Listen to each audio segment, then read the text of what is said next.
Hi, it's Monday the 9th. I'm Skylar. And I'm Gary Gerlach. Welcome to this week's edition of The Edge. We're starting things off today with a quick reminder. With fears of widespread disease becoming more and more common lately, it's easy to forget the basics. So our Carrie Simpson has some simple tips to keep yourself safe and healthy this season. The Center for Disease Control specializes in disease prevention. It's a federal agency that governs control of diseases throughout the United States of America.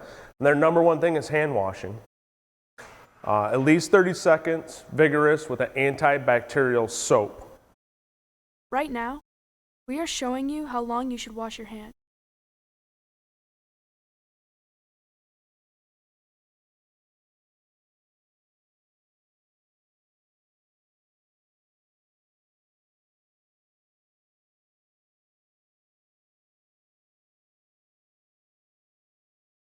It might feel like forever, but this is the amount of time you should be washing your hands. Another way to keep yourself from being sick is not touching your face. Experts call it the T-zone. So avoid touching your eyes, your nose, and your mouth. Be aware of how much you wash your hands. Germs are passed on by so many things you touch. Every time you change buildings, I'd wash your hands because, one, you're bringing something new in, or you could be taking something new out. And it helps with everything. The common cold, flu, kills, per the CDC, we just checked it this morning, it was 18,000 to 44,000 people a year. Wash your hands, use hand sanitizer, and be aware of your surroundings. Just stay away from a lot of public places and just wash your hands. Just be sanitary. Just after you do anything, just wash your hands. There are more germs on your hands than you even know. Then we go back over it with the black light so we can see areas like this where you would miss a spot. So you might not be washing good between the webs of your hands. Remember your nails, especially ladies with long nails. Those are areas which you have to give extra time and attention to make sure you get them as clean as possible. And the number one thing is if you are truly sick, you should stay home. If you don't wear a watch, or there isn't a clock in the bathroom where you are washing your hands, a good way to know that you are washing your hands for 30 seconds is to sing the ABCs to yourself or out loud if the mood strikes. So can you guys let Miss Holliday know? I'll be right back in the classroom right after I go wash my hands. I'm Carrie Simpson, reporting for The Edge. It may seem really basic, but washing your hands is still as important as anything else to remember. It's just another important thing to keep in mind this season. So stay safe, everyone. A recent project has students from multiple different classes here at the EdTech Center working together for a special cause. Students in health science and CAD are working together to create a prosthetic arm. Arta Ray Johnson has more info. That's CAD Pal. Today we got a special and caring story for The Edge. A girl from the health department has teamed up with two seniors from CAD to deliver a prosthetic arm to a student. Here's how they got started. Before I came into this class, I knew that I wanted to go into the medical field as a prosthetist, and I knew that Ms. Cowie's class would allow me to do that. As a first-year student, we don't really do projects like this. It's more for second-year students, but she's never done this before. We asked who she's helping and what body part requires a prosthetic. So Ryan has his elbow remaining. He has about half of his forearm. So he needs an arm so he can lift weights and work out his bicep area. He's had prosthetics before, but they just don't fit him anymore, so he was in need of one. Courtney tells us her role in the development. I'm project manager on this. I found the arm, and I'm just in charge of everything that goes on and the deadlines and the schedules. Her partners, two seniors from the CAD class, are working on the actual engineering and 3D printing. We did not really design this. We kind of took it off of a website called Enable, and it kind of rerouted us to another website called Thingiverse, where we found the different parts, however many there may be, and then we just print them off on our 3D printers. When asking what the most difficult task was, they said it wasn't that hard for them. Finding the correct files was difficult because they're not ordered correctly, but it wasn't really that hard. The only kind of difficulties we had was actually meeting up with the AM student to like meet with them, see what they wanted, and finding the correct files. But all three of them were happy to help someone in need. It makes me feel better to be doing something for someone else other than just to myself. And it makes me feel good. I hope to know that 100% I do want to go into this. He was the reason that I wanted to go into prosthetics as I was younger. So I just think it's really cool that I was able to find him and do this for him. It was definitely a different task, so it was a bit shaky at first, but now that I know the kid who we're making it for, I know what everyone else wants and whatever we're doing, it makes me feel pretty great. Working on this project gave experience and a different perspective on the medical field for these students. I'm Trey Johnson, reporting for The Edge. From the looks of it, the classes seem to be handling the project just fine. Hopefully they can work together well and create something that's both efficient and helpful. Did you know there are 18 different programs at EdTech? In this week's edition, we went down to get an idea of how Diesel Tech functions on a day-to-day basis. In the beginning of the first year, we're taught to use certain programs that are on computer to diagnose big trucks, your small cars, your medium trucks, all the way around. If you want some more info, the entire piece on Diesel Tech can be found on our YouTube page at The Edge LC. A reminder to be kinder.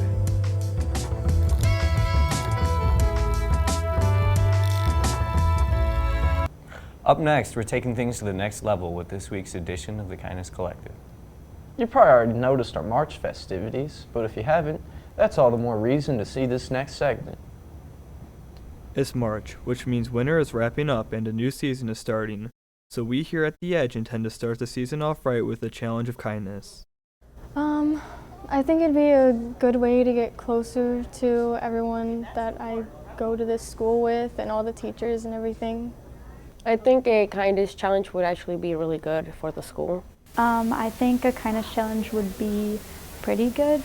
We also wanted to hear some of the opinions on the kindness as it stands currently in the EdTech Center.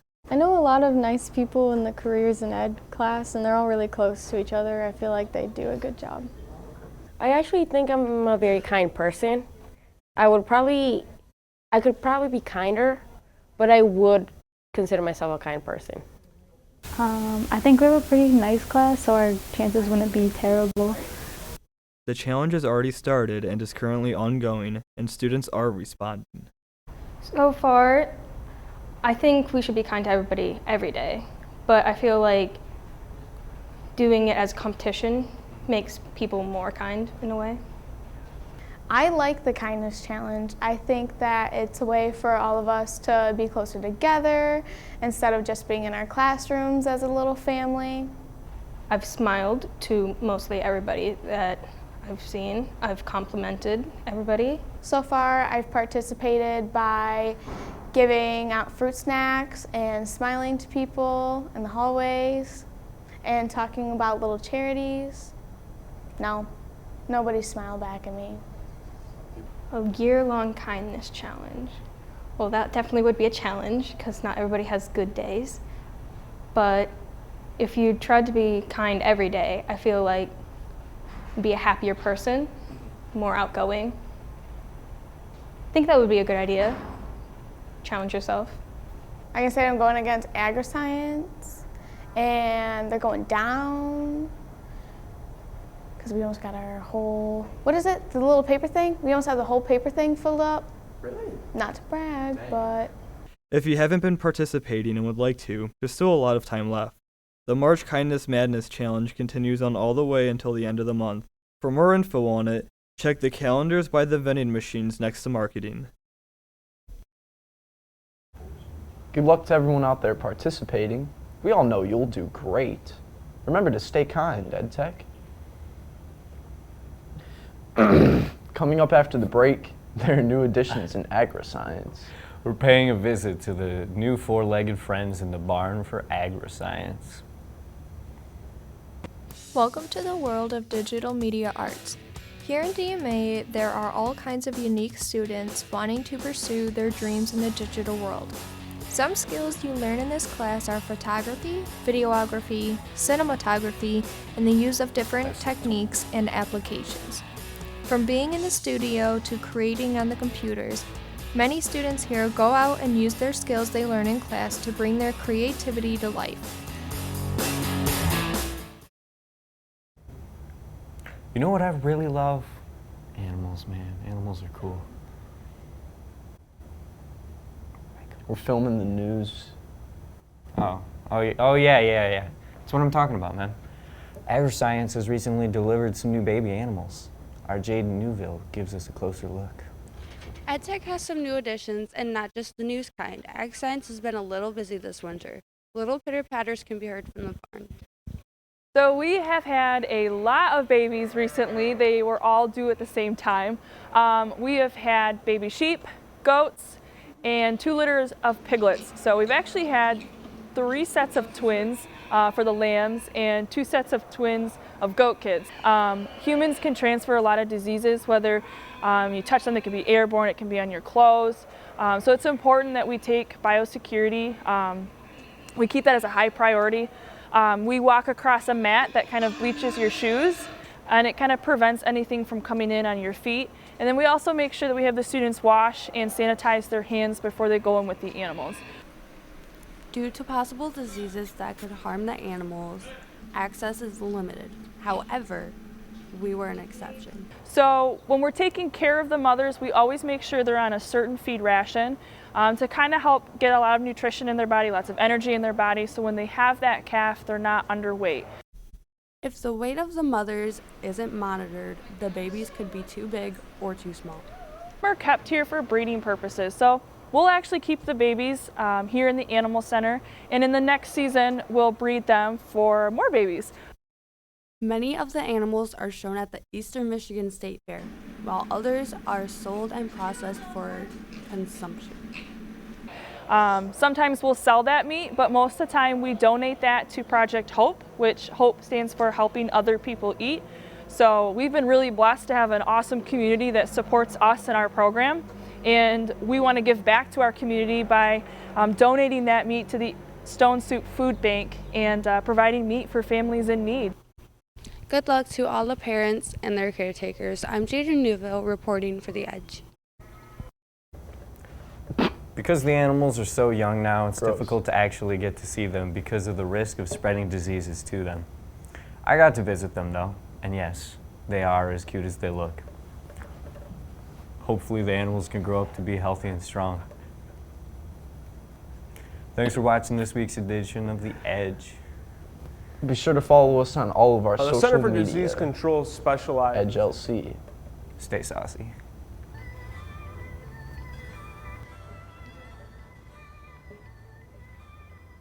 I heard